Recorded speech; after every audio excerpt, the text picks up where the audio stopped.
Assalamualaikum warahmatullahi wabarakatuh. Waalaikumsalam warahmatullahi wabarakatuh. Alhamdulillah, salatu wassalamu ala rasulillah Sayyidina Muhammad ibn Abdillah wa ala alihi wa ashabihi wa man wala wa la hawla wa la quwwata illa billah. Asyhadu an la ilaha illallah wahdahu la syarika lah wa asyhadu anna sayyidina Muhammadan abduhu wa rasuluhu la nabiyya ba'dah. Allahumma salli wa sallim wa barik ala sayyidina wa habibina wa syafi'ina wa maulana Muhammadin wa ala alihi wa ashabihi wa man tabi'ahum bi ihsan ila yaumiddin. Ma ba'du, faqad qala Allah ta'ala fi kitabihil karim wa huwa asdaqul qailin. A'udzu billahi minasy syaithanir rajim. Bismillahirrahmanirrahim. Yarfa'illahu alladhina amanu minkum walladhina utul ilma darajat. Qala Nabi sallallahu alaihi wasallam, talabul ilmi fariidatun ala kulli muslimin wal muslimat. Qala aidan, man salaka tariqan yaltamisu fihi ilman sahalallahu bihi tariqan ilal jannah. Sadaqallahul azim wa sadaqa rasuluhun nabiyyul habibul karim wa nahnu ala dzalika minasy syahidin wasyakirin walhamdulillahi rabbil alamin.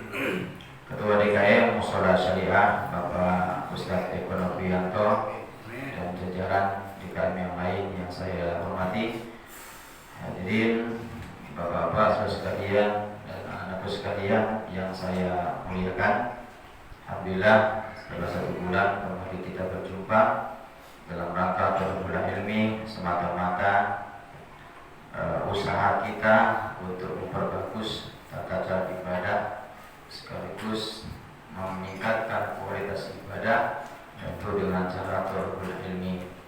Mudah-mudahan walaupun kita ngajinya seminggu sekali, tetap ada manfaatnya. Siapapun materinya yang mengajarkan kita tentang ilmu, mudah-mudahan mudah diserap karena waktunya sedikit, hanya 1 jam, mungkin hampir kurang 1 jam. Mudah dipahami, tentunya mudah diamalkan dalam kehidupan sehari, terutama ketika kita sedang beribadah. Amin ya rabbal alamin.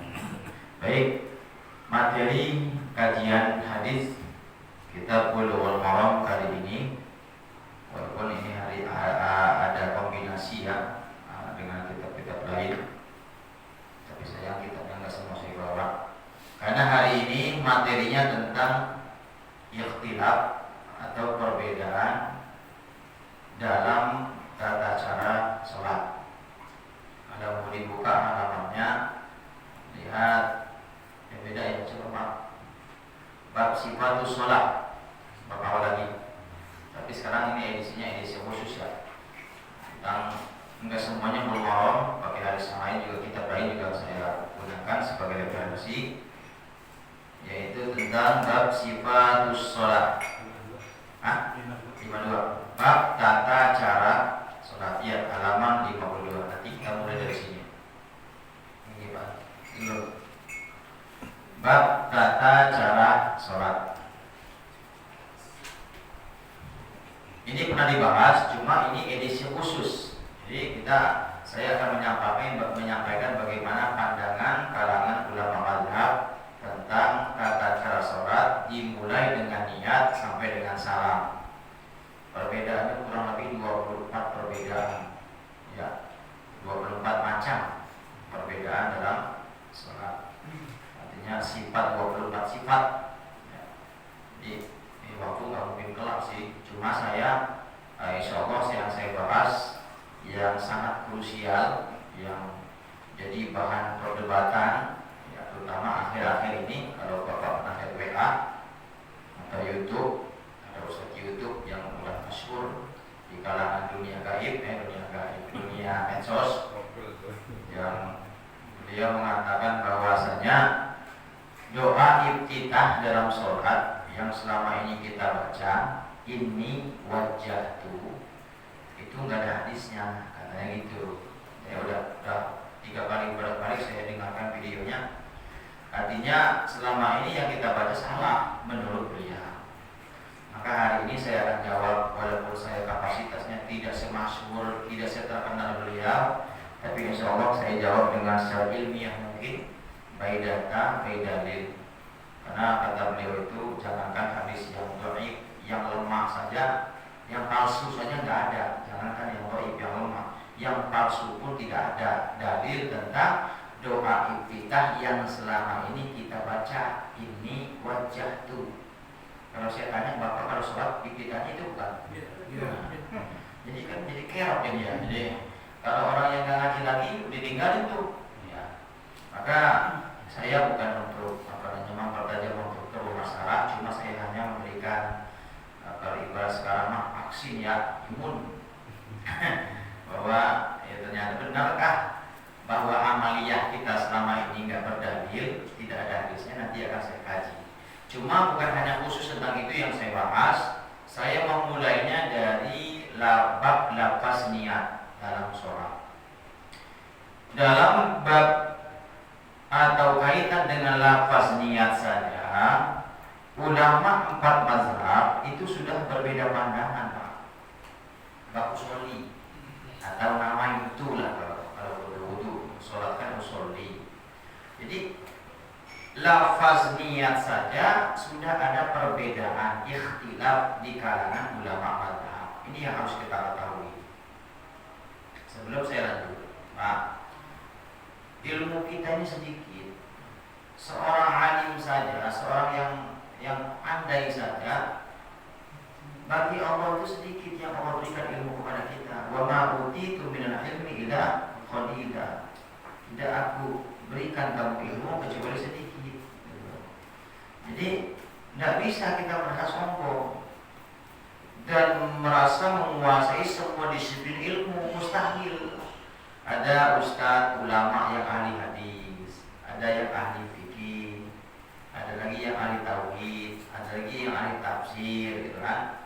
Makanya di kita ini pelajaran beda-beda. Ada yang ngajar fikih, ada yang ngajar hadis, ada yang ngajar akhlak, dan sebagainya. Karena setiap ustadz itu nggak mungkin dia menguasai banyak disiplin ilmu. Guru saja begitu, ada guru IPA, IPS, matematika, nggak semuanya dikuasai. Itu pun ilmu agama. Jadi insya Allah orang yang semakin luas ilmunya, semakin takut menyalahkan amalia orang lain. Itu saya udah bikin kesimpulan dulu nih, sebelum lagi bikin kesimpulan. Jadi kalau dibalik, semakin gampang menyalahkan amalia orang lain, artinya orang tersebut dikit ilmunya, semakin sedikit. Maka jangan gampang, mendingan banyak yang ngaji.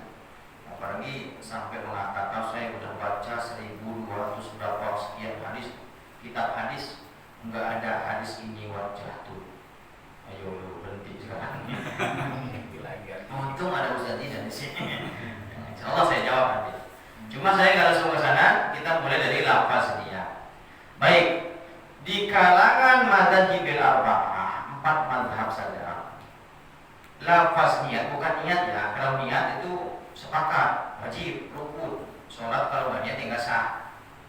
Rukun kalau niat. Tapi kalau talaffuz bin niat, beda pendapat ulama. Ya usul itu. Mazhab Syafi'i Hambali berpendapat, mazhab Syafi'i dan mazhab Hambali baca niat sholat itu berpendapat sunnah hukumnya. Sholli fardhu maghrib salasah rakaat mustaqbil qiblati ada Allah Ta'ala, itu sunnah. Mazhab Syafi'i dan Hambali.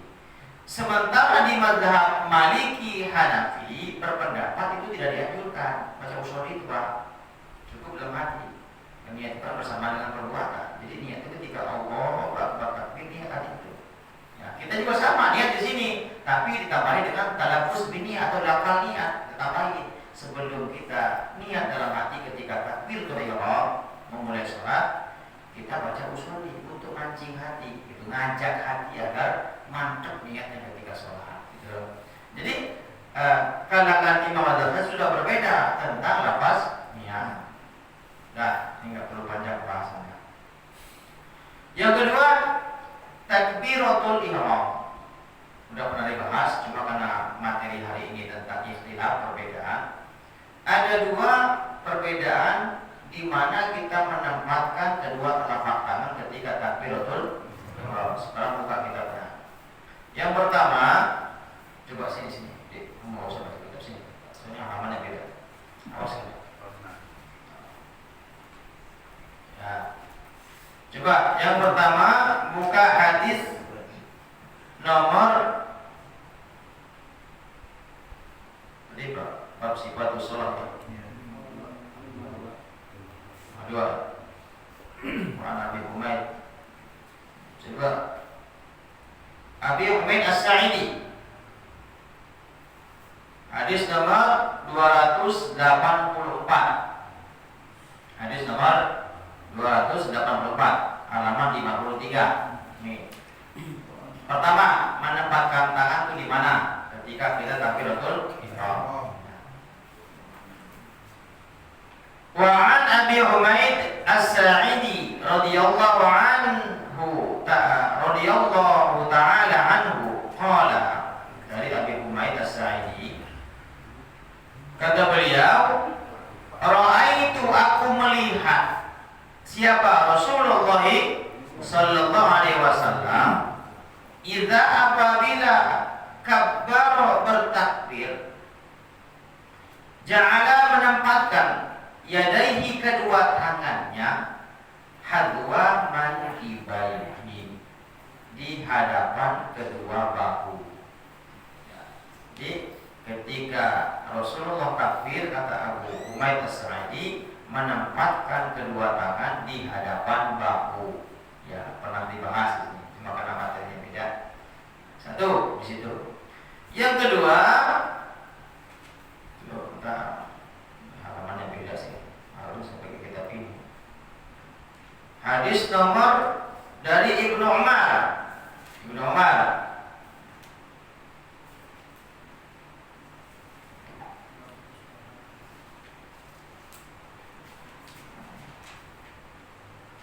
Bentar.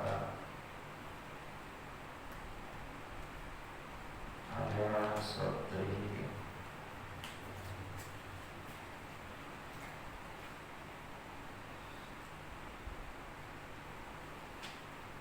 Yang kedua, menempatkan tangan itu di sisi atau di samping telinga, ujung-ujung jari tangan menyentuh daun telinga. Hadis beda ya halamannya ya.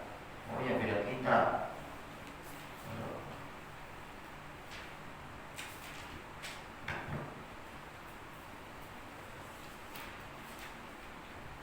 Ibnu Umar, hadis nomor 7.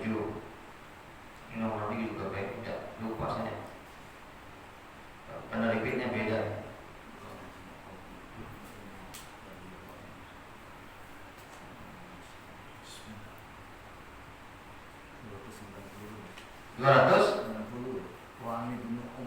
Iya. Hadis nomor 290. 200 halaman 55. Halaman 55. 290.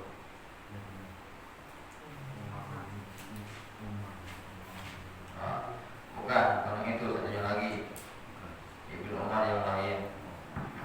Nah, udahlah pokoknya ntar ketemu lah. Soalnya ini cetakan beda nih. Ini cetakan yang lama, ini cetakan baru. Ya, nomor hadisnya berbeda. Tapi ada juga di situ. Bahwasanya kata Ibnu Umar, Rasulullah itu ketika takbiratul ihram menempatkan ujung-ujung jari tangannya hatta yuhaziya bihi mafru'a udunaihi, sehingga ujung-ujung jari tangan menyentuh daun telinga.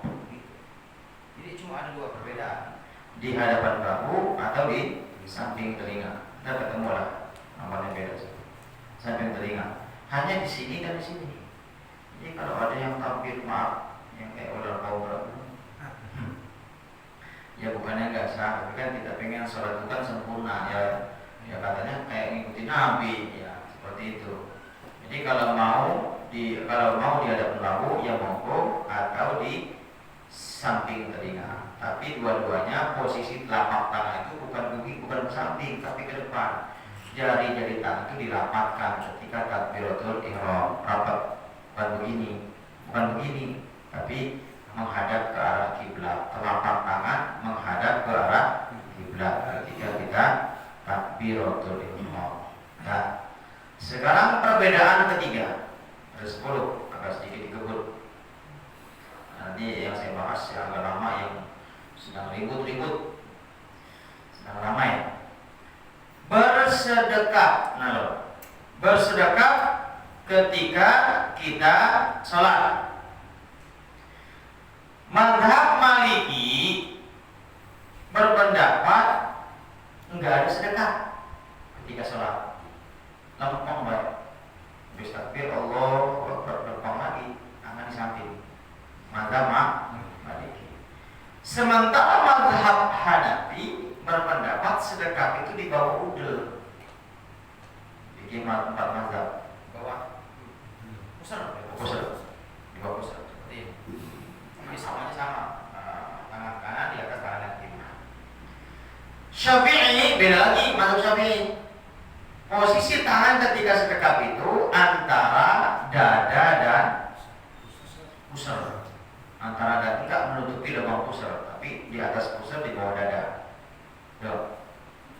Sementara di mazhab apa lagi belum? Hambali sama dengan mazhab Hanafi, di bawah pusar.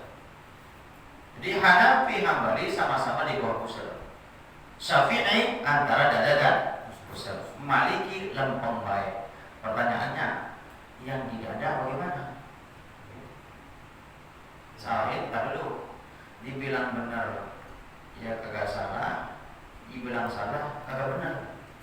Coba, atau di mana kemana? Nanti kan? Dibilang benar, kagak salah. Dibilang salah, kagak benar. Kalau di apa poin masuk itu? Poinnya gimana? Dibilang benar, nggak salah. Dibilang salah, nggak benar. Ya, makanya. Ya. Nggak ada ini ya. Oh ya, Pak. Dulu, sebenarnya ada hadisnya tentang bersedekah yang menempatkan tangan di dada. Ya.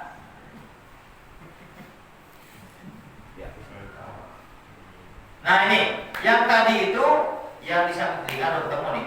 Hadis nomor 292, halaman 55 yang tadi ngomong ketemu nih, ngomong ketik rawan. 292. Jadi biar kita ngaji beneran itu. Ya. Halaman 55 yang tadi yang naruh tangan di samping telinga. Udah ketemu nih. 2 ya tentang takbiratul ihram. 292. Wali Muslim an Malik ibnu Huwaris. Nahu dengan hadis yang serupa, hadis Ibnu Umar dan hadis Ibnu Umar, lakin akan tetapi qala dikatakan, berkata Ibnu Umar, hatta yuhadiya, sehingga ujung-ujung jari tangan Rasulullah itu furu'a bihima furu'a udhunayhi, menyentuh daun telinga. Ketika takbir itu Nabi tangan itu menyentuh daun telinga. Jadi cuma 2 perbedaan, 1 dan 2. Mumpung ketemu.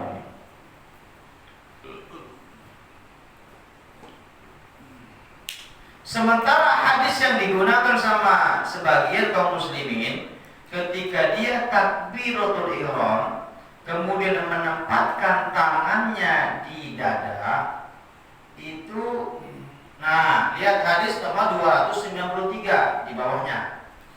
Saya tadi mengatakan bahwasanya yang di dada itu dibilang benar, kagak salah, dibilang salah, kagak benar. Bingung ya. Soalnya kalau merujuk ke hadis, memang hadisnya ada. Cuma begini. Coba saya baca hadisnya, saya bacain. Wa an Wa'il bin Hujr radhiyallahu anhu qala, shallaitu ma'an Nabi sallallahu alaihi wasallam. Kata Wa'il bin Hujr, aku sholat bersama Nabi sallallahu alaihi wasallam.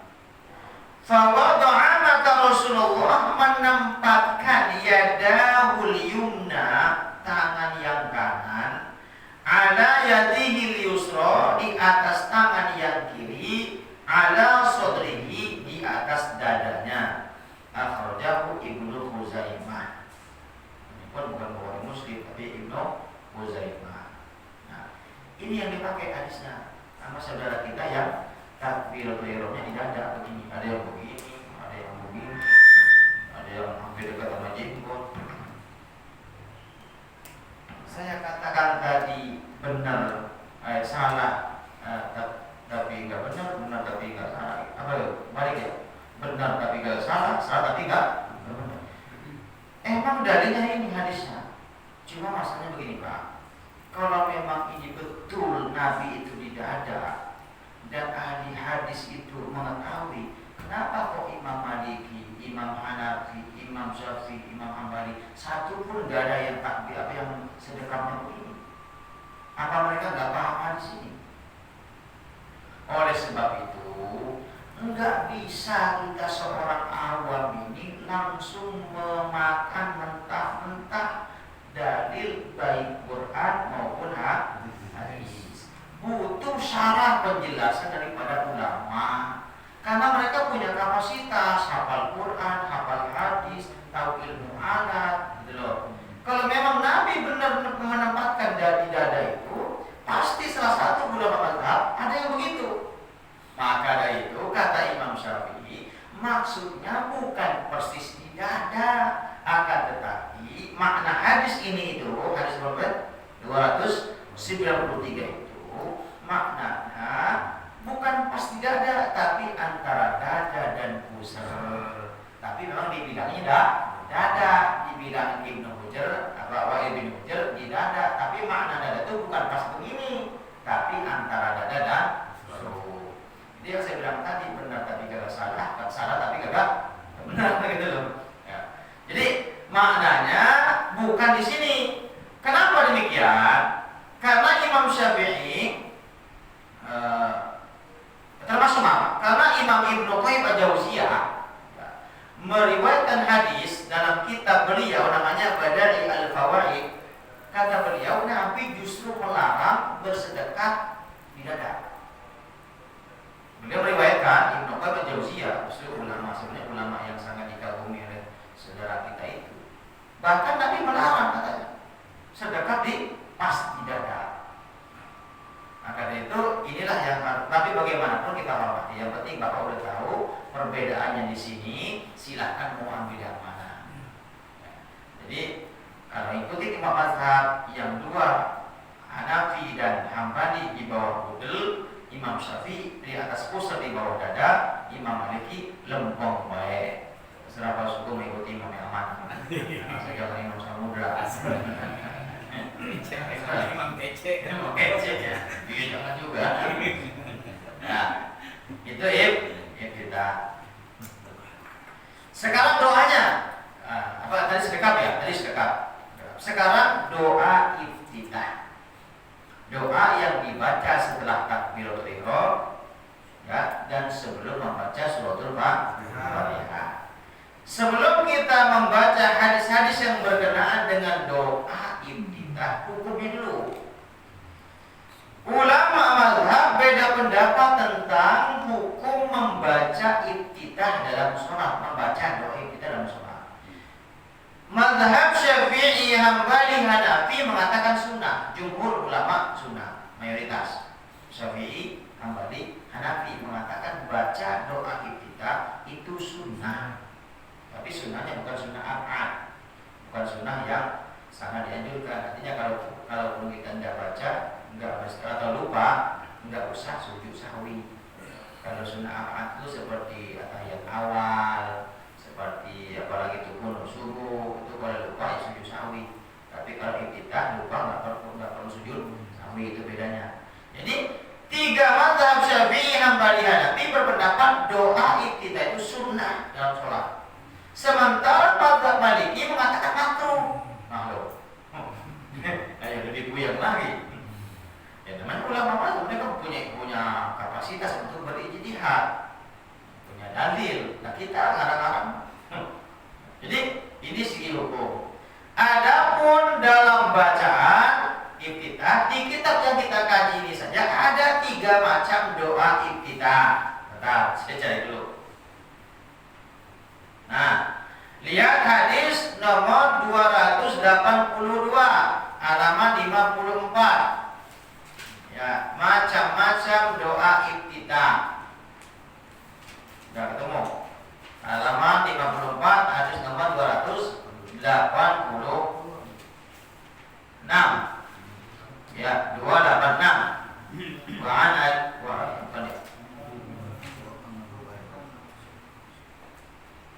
Oh ya, iya betul. Oh bukan. Lihat dari sebelahnya 285. Ya, biar tiga-tiganya dibaca. Dari Ali bin Abi Thalib 285. Macam-macam doa iftitah. Ya. Halaman 53 hadis nomor 285. Sebelah. Habis judul sebelahnya ada halaman sebelahnya. Halaman 53. Hadis nomor 285. Yang pertama, doa iftitah riwayat Imam Muslim dari Ali bin Abi Thalib. Wa an Ali bin Abi Thalib radhiyallahu anhu karramallahu wajhah. An Rasulillah sallallahu alaihi wasallam, belum ketemu semua?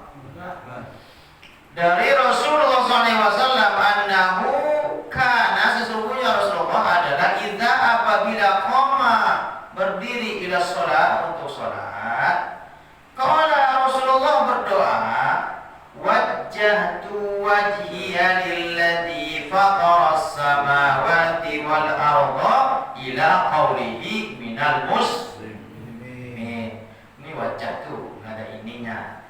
Jadi wajjahtu itu salah satu macam doa iftitah. Artinya begini, wajjahtu, aku hadapkan wajahku, wajhiya kepada Allah, alladzi fataras samawati wal arda, yang telah menciptakan langit dan bumi, sampai hanifan muslimah wa ma minal musyrikin. Aku aku hadapkan wajahku kepada Allah Ta'ala yang telah menciptakan langit dan bumi dengan tunduk patuhan kepada Allah, sampai wa ma minal musyrikin, dan aku bukanlah golongan orang-orang yang mensekutukan Allah. Inna sholati, sesungguhnya sholatku, wa nusuki, kurbanku atau ibadahku, wa mahyaya, mati hidupku, matiku, lillahi rabbil alamin. Walaupun dipotong ya.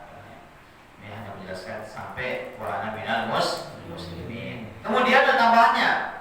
Allahumma antal maliku la ilaha illa anta, ya Allah, antal maliku, engkaulah maharaja, la ilaha, tiada ilah atau Tuhan illa anta, kecuali engkau, anta rabbi, engkau Tuhanku, wa ana abduka, dan aku hambamu.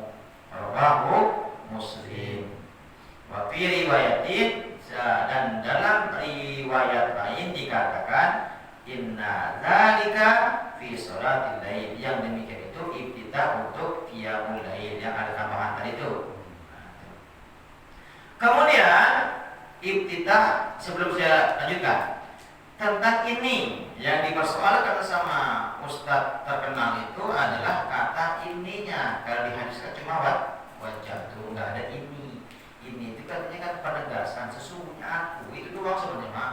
Kalau wajah itu kan aku hadapkan wajahku, kalau ini wajah itu sesungguhnya aku hadapkan wajahku. Jadi ada penekanan gitu. Biar kita lebih meyakinkan bahwa aku betul-betul menghadapkan diriku kepada Allah, mi'raj kita kepada Allah gitu. Penekanan. Cuma kan dipermasalahin. Katanya udah sekian ribu kitab hadis saya baca, satu pun nggak ada ini. Nah, saya bongkar sekarang, saya jawab hari ini. Jadi kebetulan saya nggak punya kitabnya Peko. Kitabnya 15 CD, harganya 2 juta. Jadi ya sesekali kalau mau ngasih THR nggak usah pakai duit, beli kitab aja dah. Biar manfaat buat bapak lagi. Kalau ngasih duit kita beli habis saya makanin. Dengan Ustaz mau beli kitab apa? Nah yang cakep tuh. Nah yang apa? Lebih manfaat nggak? Kalau bapak kasih duit THR, makan mas saya habis ke mall. Kita bawa berbuka ya. Oh, ini kan beli kitab aja. Ustaz kitab apa? Wah, benar. Ini saya belum punya kitabnya, tapi saya minta fotokopiin. Ini masih asli kan? Ini dalam kitab Al-Jami' li Syu'abil Iman. Nah, Al-Jami' Syu'abil Iman ini karangan Imam Baihaqi. Kitab hadis juga. Di sini nggak ada. Nah, ini ada tanda merah tuh. Di redaksi hadis ini jelas ada kalimat ini wajjahtu. Hadis nomor 2864. Jadi kalau kata Ustaz tadi zaman kan yang palsu aja nggak ada, berarti hoax. Nanti mungkin bacanya belum nyampe 4.000. baru 1.000 sekian. Ya, saya tidak bermaksud merendahkan. Kalau belum lawan juga percuma. Dia kan udah masyhur, udah kaya, terkenal. Kalau saya kan apa tahu sendiri di bawah Ustaz Egri Syariah kamu siluman. Tapi ya, saya hanya buktikan bahwa doa iftitah yang Bapak ini selama ini Bapak baca teruskan saja. Itu dalilnya sudah ketemu. Memang redaksi wajah itu ini wajah itu dua redaksi. Ada kalanya Nabi ketika setelah kurban, setelah menyembelih baca itu, tapi di hadis yang ini jelas Rasulullah ketika takbiratul ihram dan membaca doa iftitah. Dan iftitahnya Rasulullah ada kalanya baca ini wajatu sampai seterusnya yang selama ini kita baca. Nah, teruskan saja. Jadi jangan takut lagi merasa salah. Makanya jangan langsung ditelan, Pak. Kalau Bapak harus nonton YouTube, japri ke saya, kalau nggak ngaji, kalau ngaji tanya langsung gitu. Ustaz, ada Ustaz itu begini bilang, nanti saya jawab. Kalau nggak bisa jawab, ntar bulan depan saya jawab. Jadi kita nggak labil, udah dipakai udah puluhan tahun pakai ini wajah tuh berhenti gagal itu. Ngeri kan begitu ya. Tanya dulu. Soalnya apa? Memang riskan macam kita ini riskan disalahkan. Amaliyah yang selama ini kita amalkan itu sangat riskan disalahkan dan rentan. Tidak sedikit orang kita ini pindah haluan gara-gara itu. Karena orang dulu kan kepada kiai dan guru kampung ya Pak Ikin ya sakit nawatona. Kita nggak pernah nanya dalil kan? Apa kata kiai itu dalil udah. Ya, nggak pernah nanya hadis nomor berapa, nggak ada. Nggak penting buat kita, kenapa? Kita udah percaya sama guru. Guru kitabnya banyak, pesantrennya jelas. Udah ada kiai pun nggak pernah ngasih tahu hadisnya, gitu. Ya usulnya mau soleh aja.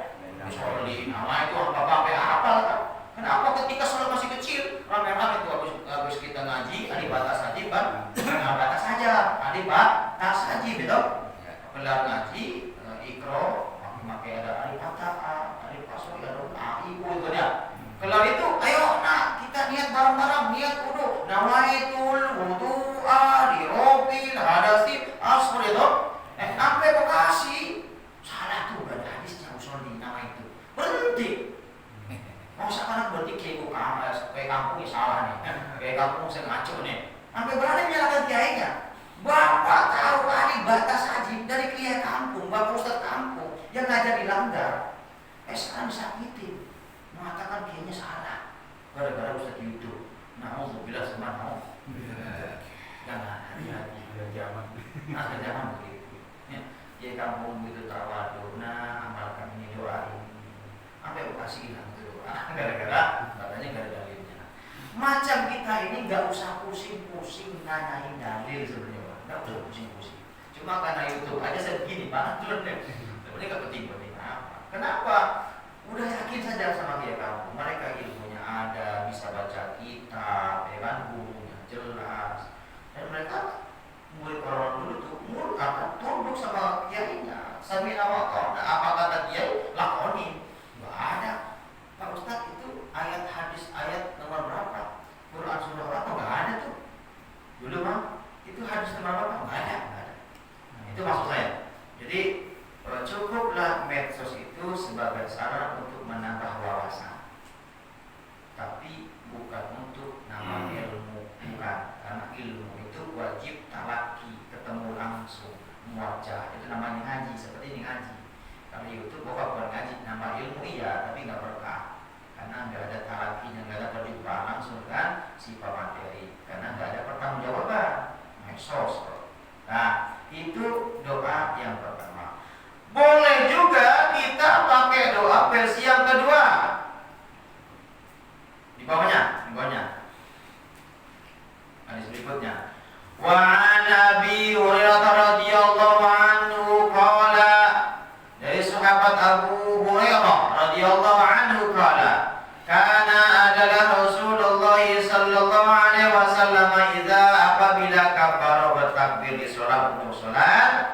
Sakata beliau sakata hunaihatan, diam sejenak. Setelah takbir Nabi diam sejenak. Qabla sebelum ayat Quran membaca Al-Fatihah, maksudnya sebelum baca Fatihah, setelah takbir Nabi diam dulu. Allahu Akbar, enggak ada suaranya. Fasa'altuhu, maka kata sahabat Abu Hurairah, aku bertanya kepada Rasul, baca apa gitu loh? Sebelum baca Fatihah itu baca apa? Gitu kan. Faqala, maka Rasulullah menjawab, aku diam sebelum baca Fatihah itu baca dalam hati. Yang aku baca apa? Allahumma ba'id baini wa baina khotaya kama ba'adta bainal masyriqi wal maghrib. Allahumma naqi min khotaya kama yunaqqat thawbul abyadu minad danasi. Allahumma ighsilni min khotaya bil ma'i was salji wal baradi. Ini ibtidah versi kedua. Sahih juga Bukhari Muslim. Kalau mau dipakai nggak apa-apa ini pakai. Maknanya, Allahumma ya Allah ba'id, jauhkanlah baini antara aku wa baina khotoya, dengan dosaku. Ya Allah jauhkanlah aku, jauhkanlah antara aku dan dosaku, maksudnya gitu. Kama sebagaimana ba'atta engkau jauhkan bainal masyriqi wal maghribi, sebagaimana engkau jauhkan antara timur dan barat, masyriq wal maghrib. Jauhkanlah aku dari dosaku seperti engkau jauhkan antara timur dan barat. Allahumma ya Allah, naqini, bersihkanlah aku min khotoya, daripada dosa-dosaku, kama yunaqqat thawbul abyadu, seperti dibersihkannya kain putih. Absul yunaqqat thawbul abyadu, seperti dibersihkannya thawbul abyadu, itu kain putih. Kain putih minad darasi, daripada noda atau kotoran. Jadi bersihkanlah aku ya Allah dari dosaku sebagaimana dibersihkannya kain putih dari kotoran atau noda atau dosa, itu maksudnya. Allahumma ya Allah ighsilni, sucikanlah aku min khotoya, daripada dosa-dosaku, bil ma'i wasalji, dengan air es, wal barodi, dan air embun. Itu kan bahasa kiasan ya. Artinya kesimpulannya meminta kepada Allah agar kita dijauhkan dari dosa kita dan dibersihkan di diri kita seperti kain putih yang enggak ada noda, dan kalau kotor sucikan dengan air embun dan air es dan embun yang begitu dingin, sejuk lah, itu maknanya. Bagus nggak doa? Bagus, boleh kalau diamalkan. Atau versi ketiga, ibtidah versinya Umar bin Khattab, sahabat Umar bin Khattab. Wa an Umar radhiyallahu anhu annahu kana yaqulu, sesungguhnya adalah Umar bin Khattab berdoa dalam sholatnya, subhanakallahumma wa bihamdika wa tabaraka ismuka wa ta'ala jadduka wa la ilaha ghairuka. Subhanaka, maha suci engkau Allah, ya Allah, Allahumma ya Allah, wa bihamdika, milikmu dan segala pujian, wa tabaraka ismuka, dan maha agung namamu, wa ta'ala, dan maha tinggi jadduka, kebesaranmu, wa la ilaha, dan tiada Tuhan atau ilah ghairuka, kecuali engkau. Pendek, lebih pendek lagi. Boleh pakai ini.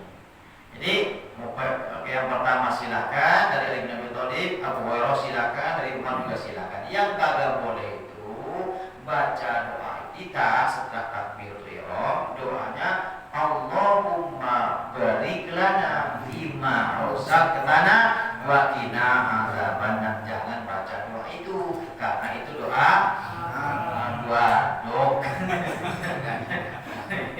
Gitu pusing-pusing amat ya. Cuma kita salah-salahin udah angel res, angel.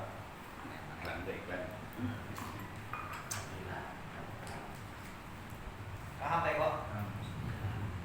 Jadi kalaupun selama ini kalau Pak Eko malas ngapal yang baru, udah yang lama aja kamu. Tapi kalau mau yang baru nggak apa-apa tuh, pilih yang dua tuh. Kebiasaan lagu lama. Yang usah galau. Maksudnya gitu beda, jangan galau lagi udah.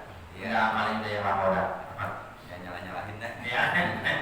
Udah pakai itu dah. Udah.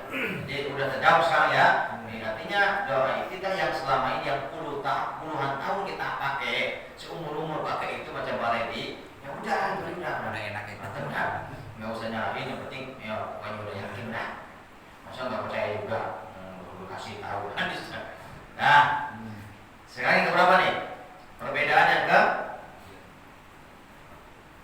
ibtidah. Yang kelima, basmalah, membaca bismillah di dalam suratul Fatihah, di dalam sholat.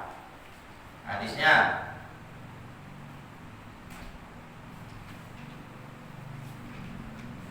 apa agama dikit.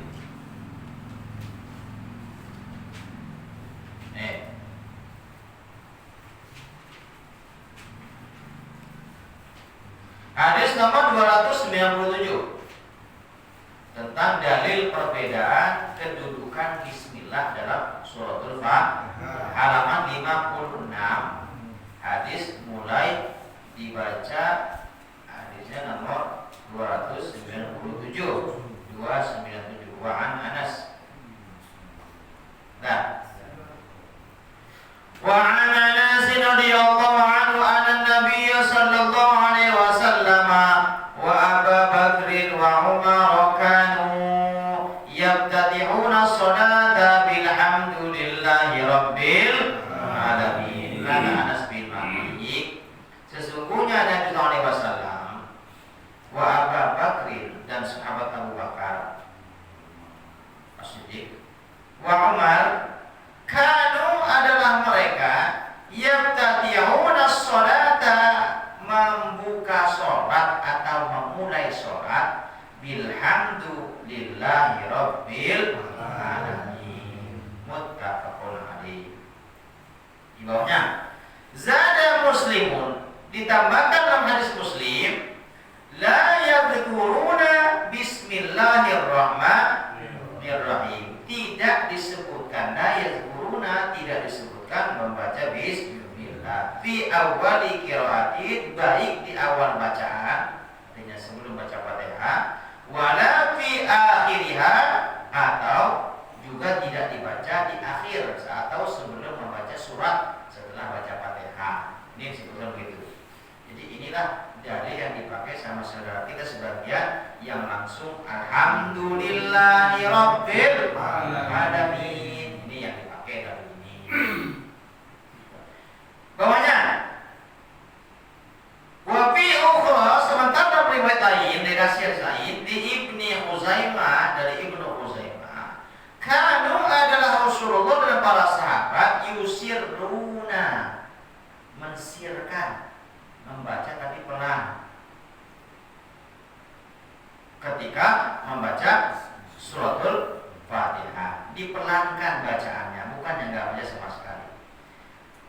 Ini dalil yang kedua yang dipakai sama yang memelankan. Kok redaksinya beda ya? Sebentar, beda. Kalau beda ceritakan begini. Saya lupa dulu beli kitabnya nggak sama yang ini. Tapi nggak apa-apa. Sekarang dalil yang ketiga yang menjaharkan, yang mengeraskan bacaan bismillah. Di bawahnya hadis nomor 301. Wa an Nu'aim al-Mujmir, dari Nu'aim al-Mujmir radhiyallahu anhu qala shallaitu, aku salat, wa ra'a, dan aku melihat Abi Hurairah radhiyallahu anhu, aku melihat langsung sahabat Abu Hurairah, faqara'a, beliau membaca bismillahirrahmanirrahim. Summa qara'a, kemudian membaca bi ummil Quran, baca Fatihah. Hatta idza, sehingga ketika sampai balagha waladhdallin qala amin, beliau baca amin. Maksud gini, seorang imam, sebelum saya teruskan, walaupun dia imam, pemimpin, ketika selesai baca Fatihah baik kita baca amin. Ghairil maghdubi alaihim waladhdallin. Justru kita dulu amin. juga baca amin. Nah, ketika aminnya makmum mengaminkan imam, tu aminul malaika. Malaikat ikut mengaminkan. Ya, artinya jangan andalin makmum doang. Kita imam siapapun yang imam di sini ketika sudah kelar baca Fatihah juga kita baca amin. Aminnya imam diaminkan sama makmum, tu aminul malaika, maka malaikat ikut mengaminkan. Sekarang lanjut. Wa yaqulu kullama sajada, dan membaca setiap sujud, hendak sujud maksudnya. Wa iza, dan apabila qoma minal julus, atau bangkit dari duduk, Allahu Akbar. Kalau mau sujud atau bangkit untuk rakaat berikutnya baca takbir Allahu Akbar begitu. Summa yaqulu idza sallama, kemudian sahabat Abu Hurairah menghadap kepada murid-muridnya atau sahabat yang lain ketika salam gelar salat, beliau ngomong apa? Walladzi nafsi biyadihi, demi Allah yang nyawaku berada di genggamannya. Kekuasaan Allah ini sumpah. Demi Allah yang nyawaku, nyawaku, diriku, biyadihi, di tangan Allah. Ini demi Allah yang nyawaku di genggamannya. Inni la asbahukum salata bi Rasulillah sallallahu alaihi. Salatku yang kalian saksikan ini persis seperti salat Nabi.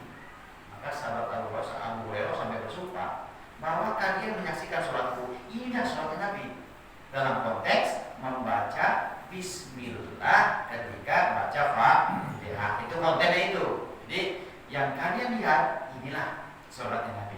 Salatku ini persis seperti salatnya Nabi. Begitu. Hadis berikutnya 302. Wa an Abi Hurairah radhiyallahu anhu qala Rasulullah sallallahu alaihi wasallam. Nah, ini langsung kata Nabi. Hadis qauliyah. Kata Abu Hurairah bahwa Rasul bersabda, "Idza qara'tumul Fatihata, apabila kamu membaca Fatihah, faqra'u, maka bacalah olehmu Bismillahirrahmanirrahim." Ya, ada perintah dari Nabi langsung. Jadi kalau kamu baca Fatihah, maka baca Bismillah. Kenapa baca Bismillah? Fa innaha, karena sesungguhnya, domirha kembali kepada Bismillah. Sesungguhnya Bismillah itu ihda, salah satu ayatiha, ayat daripada suratul Fatihah. Itu maksudnya. Kenapa dikeraskan? Nah, kalau Bismillah itu satu ayat, coba buka Quran kita buktikan ya. Coba lihat perjalanan lihat Quran. Kalau beda memang Quran cetakan Arab Saudi dengan Indonesia itu berbeda. Lihat di Fatihah. Beda dengan doa. Kalau Al-Quran versi Indonesia terbitan Kemenak, Bismillahirrahmanirrahim, itu angka 1. Nih. Tuh. Bismillahirrahmanirrahim, satu ayat. Ya, sementara kalau Quran terbitan Arab Saudi, Bismillahirrahmanirrahim itu nggak ada angkanya, nggak ada nomornya, 0. Jadi alhamdulillahirrahmanirrahim baru 1. Itu. Nah, maka dari itu tahu ya? Katanya. Saya punya Quran yang dari Arab. Ya, ada di rumah ada. Itu 0 sininya, nggak ada angka 1. Berarti Bismillah itu bukan ayat daripada suratul Fatihah. Itu versi sono. Tapi kita orang-orang Thai ini orang mana? Iya. Artinya begini, kalau Bismillah itu salah satu ayat suratul Fatihah, ngapain diulang-ulangin? Gitu?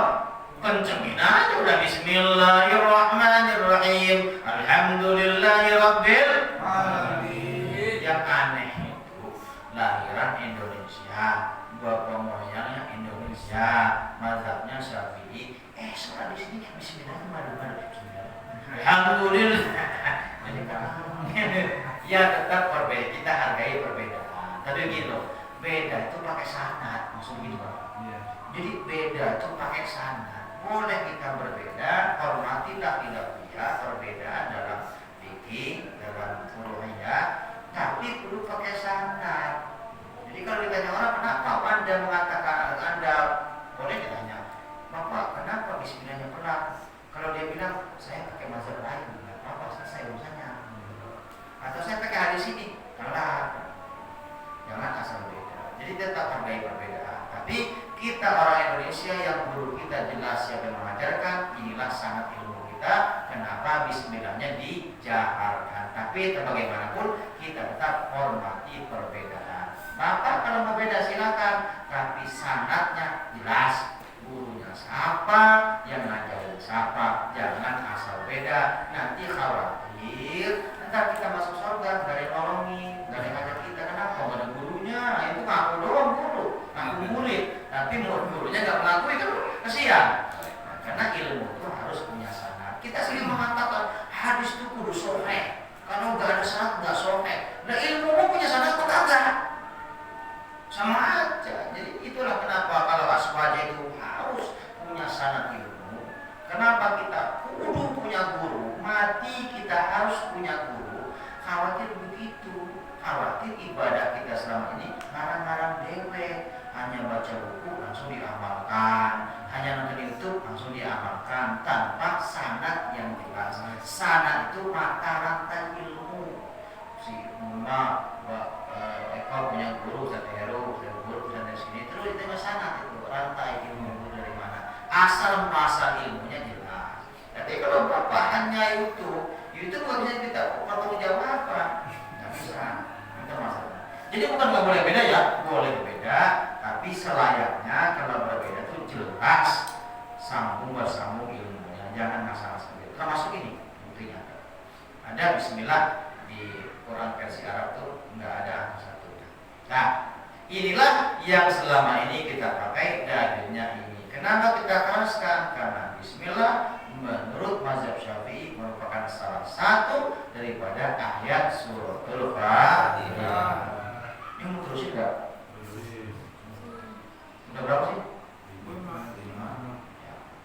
5 lagi. Nggak apa-apa, Win. Win udah capek belum? Terusin. Oh ya, lanjut. Biar kelar. Takutnya kalau bulan depan lupa. Jadi kita gini 5 lagi. Karena kunut subuh udah dibahas tapi bahas lagi biar nggak besok nggak kagetan lagi lah. Nah, kunut subuh dalam mazhab Maliki, Syafi'i, Sunnah, Hambali, Hanafi itu tidak dianjurkan. Yang saya ingin saya ajak Bapak baca dalil.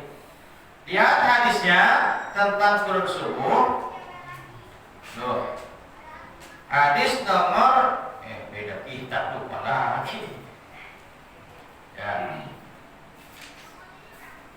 Agak jauh dikit. Dari Anas radhiyallahu anhu. Nih. Hadis nomor 324 halaman 61. Ya, ini biar kita ngaji beneran lah, kayak orang pesantren. Hadis nomor 324 halaman 61 tentang kunut subuh. Sudah? Ketemu? 61.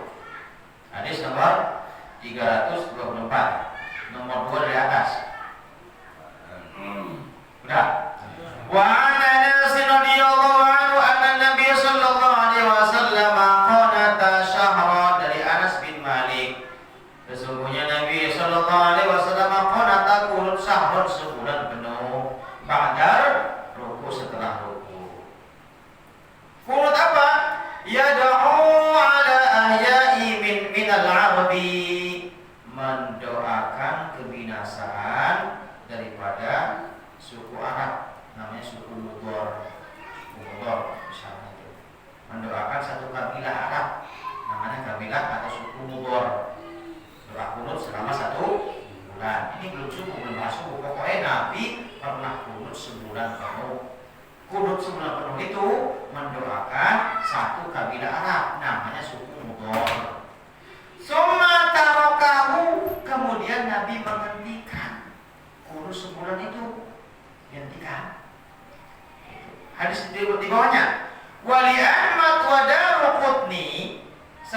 Wakala dalam hadis Imam Ahmad dan Daruqutni, hadis yang serupa min wajhin akhara, dengan wajah yang lain atau redaksi yang berbeda.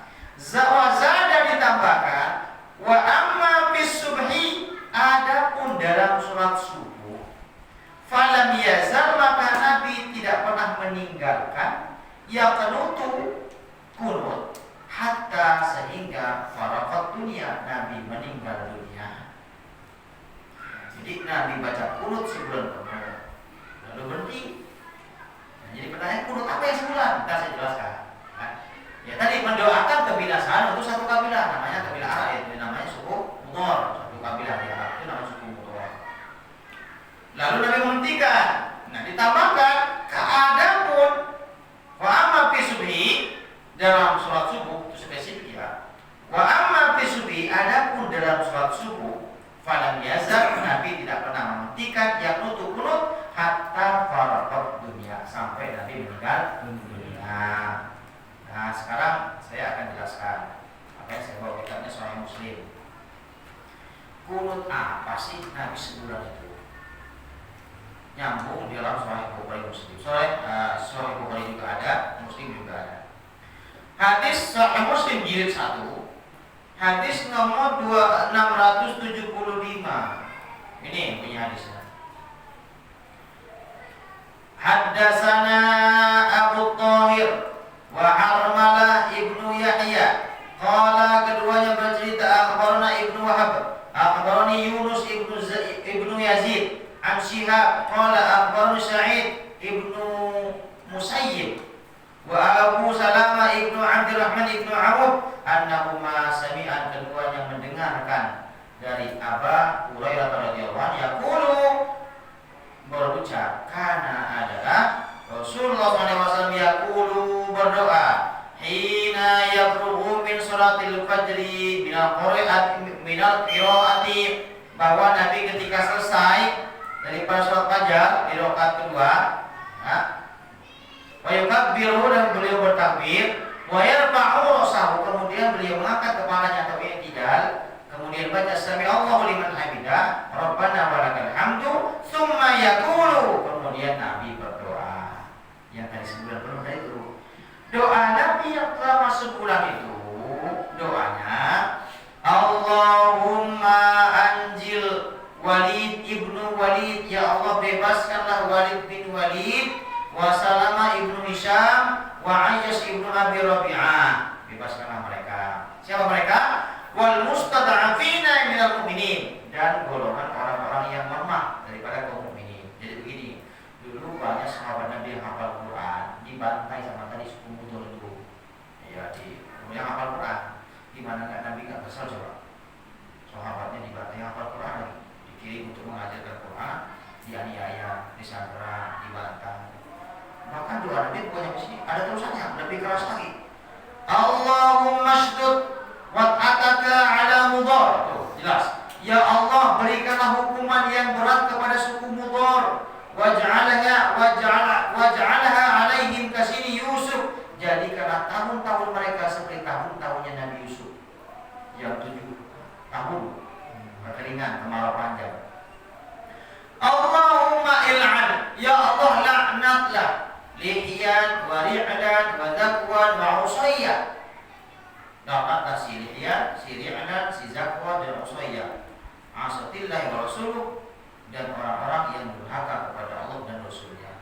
Summa balagna, kemudian telah sampai kepada kami, annahu, sesungguhnya Rasulullah taraka, menghentikan zalika, doa yang demikian, lamma tatkala unzila, turun ayat. Apa bunyinya? Laisa laka minal amri syai'un aw yatuba 'alaihim aw yu'adzibahum fa innahum zalimun. Laisa laka minal amri syai'un, bukan urusanmu Muhammad tentang urusan kami, kata Allah. Aw yatuba 'alaihim, apakah kami menerima taubat mereka? Aw yu'adzibahum, atau kami mengazab mereka. Itu suku Mudhar tadi, si Ri'lan, si Zakwan, si Usayyah itu, fa innahum zalimun, sesungguhnya mereka mereka adalah golongan orang-orang yang zalim. Surah Ali Imran ayat 128. Ketika turun ayat ini, Nabi enggak lagi melaknat. Jadi kalau ada orang masih melaknat saudara sendiri sama muslim, berarti bukan umatnya Nabi. Dulu pernah Nabi melaknat, tapi Nabi melaknat ya wajar aja, orang sahabatnya dibantai. Kemudian ketika turun ayat, jangan kau urusi urusanku, kata Allah. Apakah aku terima taubatnya atau aku azab mereka? Sesungguhnya mereka adalah orang. Maksudnya apa?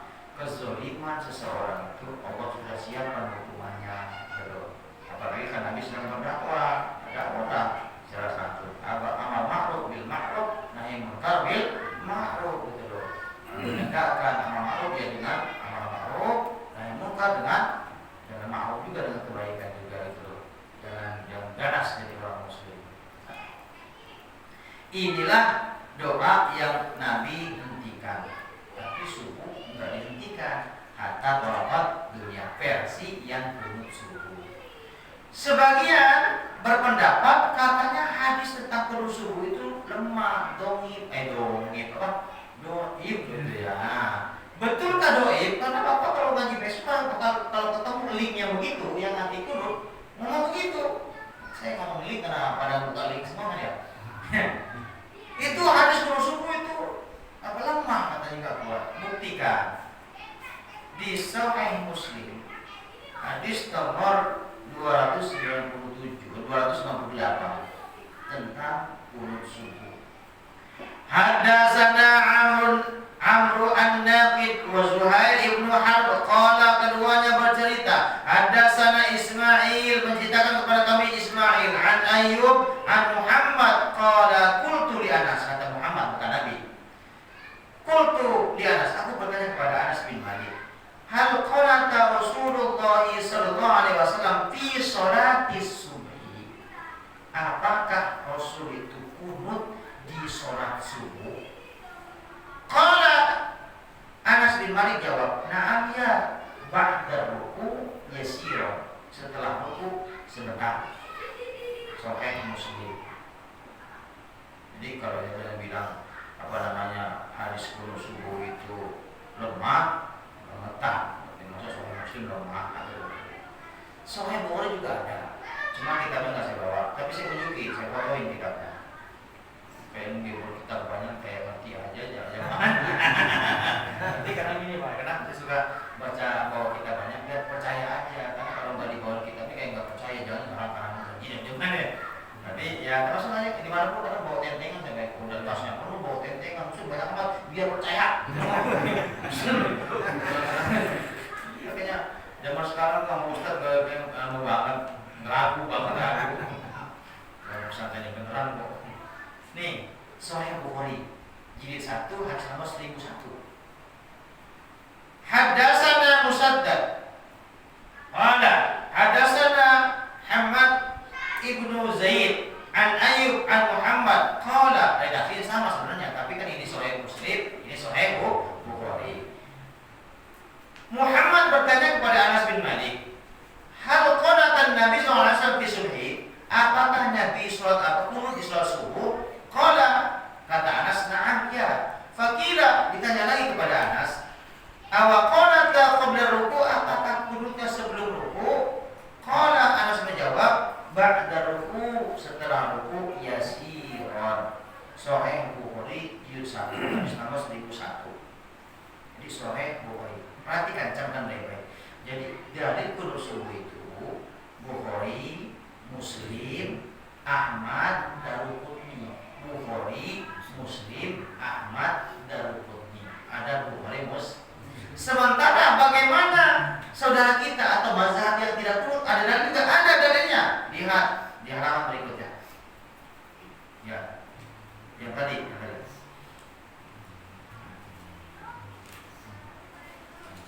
Jadi halaman apa tadi? Halaman 61. Ya. Sekarang lihat hadis nomor 327. Halaman 300, hadis nomor 327, halaman 61. Dalil yang enggak kunut. kita imbang menyampaikannya biar adil. Jadi biar gampang menyalahkan. Yang kunut jangan nyalain yang nggak kunut, yang nggak kunut jangan nyalain yang kunut, kan enak begitu. Hadis nomor 327. Wa an Sa'ad bin Tariq, dari Sa'ad bin Tariq al-Asja'i radhiyallahu anhu qala qultu li abi, kata Sa'id bin Tariq, artinya bapak kan Tariq namanya. Kalau namanya Sa'id berarti bin Tariq, berarti bapaknya Tariq. Qultu li abi, aku bertanya kepada bapakku Tariq, ya abati, wahai ayah, innaka, sesungguhnya engkau, qad sungguh, sholaita, telah sholat, khalfa, di belakang Rasulullah sallallahu alaihi wasallam. Wahai ayah, sesungguhnya engkau telah sholat di belakang Rasulullah. Wa Abu Bakr, wa Umar, wa Utsman, wa Ali. Afakanu yaqnutuna fil fajri? Apakah Rasulullah dan para sahabat itu kunut fajar atau kunut subuh? Kata seorang anak Sa'ad bin Tariq kepada bapaknya. Qala, bapaknya menjawab, ai bunayya, wahai anakku, muhdatsun, itu sesuatu yang diadakan. Atau kalau bahasa kasarnya bid'ah, itu sesuatu yang diadakan. Wajib lebih itu gimana ya? Satu hadis sahih katanya kunut subuh muslim, ini hadis waktu ini bid'ah atau sesuatu yang diadakan. Coba lihat perawinya. Rawahul khamsah. Perawinya ini riwayat khamsah, nanti enggak khamsah. 5 perawi. Siapa itu khamsah dalam ilmu hadis? Khamsah itu riwayat 1 Imam Ahmad, Abu Dawud, Tirmizi, An-Nasai, Ibnu Majah, tanpa Bukhari Muslim. Ini kalau nggak gitu.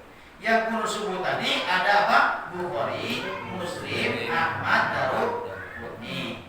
Sementara yang nggak kunut khamsah, Ahmad, Abu Dawud, Tirmizi, An-Nasai, Ibnu Majah. Tapi di sini tambahan illa Abu Dawud, kecuali Abu Dawud. Berarti cuma 4 yang menetapkan. Ahmad, Tirmizi, An-Nasai, Ibnu Majah. Ya silakan dijelaskan deh. Yang kunut subuh ada Bukhari Muslim, ya ada Ahmad, Daruqutni. Yang nggak kunut subuh, ya sore-sore juga. Tapi kalau kita main bola kan ada pertandingan. Saya nggak perlu jelaskan, udah paham dulu ya. Tapi kita tetap menghormati bagaimanapun Imam Hambali, Imam Hanafi nggak kunut subuh. Itu yang harus kita camkan. Yang jadi persoalan cara bertoleransi. Itu jadi soal. Bagaimana dalam situasi sekarang ini yang satu rumah itu belum tentu kunut semua, gitu? Ya. Atau sebaliknya. Nah, jadi harus ikuti mayoritas. Kalau di masjid atau di musola manapun mayoritas penduduknya memang atau jamaahnya nggak biasa kunut, yang imamnya nggak biasa kunut. Kebalikannya, kalau satu komunitas masjid musola jamaahnya biasa kunut, yang lain jadi sepatutnya yang kunut. Kenapa? Karena makmumnya pada kunut semua, imamnya nggak kunut, dan bikin kacau kan. Makanya suatu hari Imam Syafi'i ziarah ke Imam Hanafi, dia nggak kunut. Imam Syafi'i kunut, Imam Hanafi nggak kunut. Imam Syafi'i berziarah ke makam Imam Hanafi, Imam Syafi'i nggak kunut. Ketika ditanya sama muridnya, kenapa kok Imam nggak kunut? Aku menghormati beliau. Di masjidnya kan. Itu kalau komunitas mazhab Hanafi. Sebaliknya ketika Imam Hambali yang nggak kunut berkunjung ke makam Imam Syafi'i, gurunya, beliau kunut. Dia bertanya, kenapa kok kunut? Menghormati beliau, gurunya yang kunut. Gitu, indah ya. Jadi kita ikuti. Termasuk saya, umpama saya ada di komunitas Muhammadiyah nggak kunut, disuruh imam, saya nggak kunut. Menghormati mereka. Lah masa kunut dewek-dewek? Jamaahnya nggak kunut, imamnya yang kunut. Allahumma ini di mana itu? Doa dewek, amin dewek. Allahumma ini di mana ada, amin. Wah, di mana amin. Enggak lucu. Nah, jadi begitu cara pilih imam, ya mohon bukan diskriminatif, bukan ya, tapi ya harusnya imam mayoritas, kan lebih enak. Itu cara bertoleransi. Jadi kita harus menghormati perbedaan. Tapi memang kalau kita merujuk ke imam mazhab seperti ulama senior mazhab Hambali, Syekh Muhammad kalau tidak salah, dia ngomong begini, di mazhab kita itu nggak kunut subuh, tapi kalau imamnya itu kunut, maka kita pun mengaminkan doanya si imam. Kenapa? Pakai dalil, innama ju'ilal imamu liyutamma, diangkatnya seorang imam untuk diikuti. Kalau kita nggak angkat, berarti kita nggak patuh sama imam. Ini namanya toleransi. Sebaliknya begitu, sebaliknya kalau kita mendapati imam yang kunut, kita nggak bisa kunut, ya. Atau baliknya, kita mendapati imam yang nggak kunut, kita yang kunut. Imamnya sujud nggak kunut, kita sujud juga. Jangan imamnya sujud kita ini bukan rukun sunnah. Patuh pada imam. Suatu umpama suatu hari imam kita yang nggak kunut, kok jangan dewek-dewek kunut. Udah tahiyat ngomong mandi ini benar. Ini nggak patuh. Jadi gitu indah. Jadi perbedaan itu kalau kita tahu dasarnya, dalilnya akan ada toleransi. Indah. Yang jadi repot itu kalau kita dapat ilmunya bukan karena keberkahan ilmu tapi fanatik. Kita repot. Pokoknya kalau ustaznya nggak begini, gua nggak ngaji tuh. Demikian. Barangkali ada pertanyaan silakan. Ya, Ustaz. Pada saat kita pakai Ustaz, kita satu baju Ustaz. Saya ikutin dulu saya di kampung waktu saya kecil Ustaz. Cuma saya nggak pernah nanya. Sama awak kok. Cuma saya mau nanya Ustaz. Pada saat kita pada saat kita membaca syahadat illallah itu harus dikeraskan Ustaz. Maksudnya dikeraskan Ustaz. Istilahnya, ya. Ilmunya itu ada Ustaz. Ya. Baik. Sebenarnya ini belum sampai ke sana ya. Maka kita kalau bahas sekarang nih, maka udah pegel ini. Bulan depannya deh. Tapi kan ditanyakan. Sebenarnya kalau ditekankan itu karena berkaitan dengan timing ngangkat telunjuk Pak Eko. Jadi kan ini kan sebagai apa namanya, ayo Bapak penekanan lah, menekankan bahwa ini kan simbolik. Simbol itu la ilaha illallah, Allah satu. Saya udah sering sampaikan di sini, empat mazhab itu beda-beda. Kapan time ngangkat telunjuk? Syafi'i illallah, Hanafi la, asyhadu an la diangkat. Kalau Maliki yaminan wa shimalan, kanan dan kiri sekali. Kalau Hambali ismul jalalah Allah, asyhadu an la ilaha illallah diangkat. Yang gini-gini tuh mazhab Bekasi ya. Mazhab Bekasi. Maaf saja dikit. Nah, jadi dikeraskan itu ya betul. Ya, artinya untuk menekankan agar kan sholat itu kan 3 zikir lah. Mulut, hati dan pergerakan atau arkan. Jadi ketika mulut baca asyhadu, aku bersaksi bahwasanya asyhadu an la, sesungguhnya la ilaha illallah, tiada Tuhan selain Allah. Masalah duhur sama asar ya. Ya. Tapi jangan kencang illallah. Ya, jangan berjasa sedikit illallah. Ya. Agar sinkron antara zikir lisan, hati dan tangan atau perbuatan nyambung. Jadi karena ini Pak, ketika kita sholat, sepanjang sholat pandangan mata kan tempat sujud kecuali tadi pas tasyahud. Ketika tasyahud asyhadu an la ilaha illallah, tadinya pandangan mata ke tempat sujud alihkan ke telunjuk, bahwa kita sedang bertauhid, bersaksi, bersyahadat bahwa tiada Tuhan selain Allah. Jadi ada penekanan. Betul itu baik Pak. Ya, tapi yang pertama domain orang. Lagi itu kan. Jawab. Ya, alhamdulillah. Ya udah Pak tahu sudah. Ini masih 4 lagi. Insya Allah kita lanjutkan di pertemuan akan datang, masih tentang ikhtilaf atau perbedaan dalam tata cara sholat. Mudah-mudahan dengan ngaji seperti ini kita semakin dewasa, semakin tidak mudah menyalahkan tata cara ibadah atau sholat yang orang baik. Demikian Al-Fatihah. Bismillahirrahmanirrahim.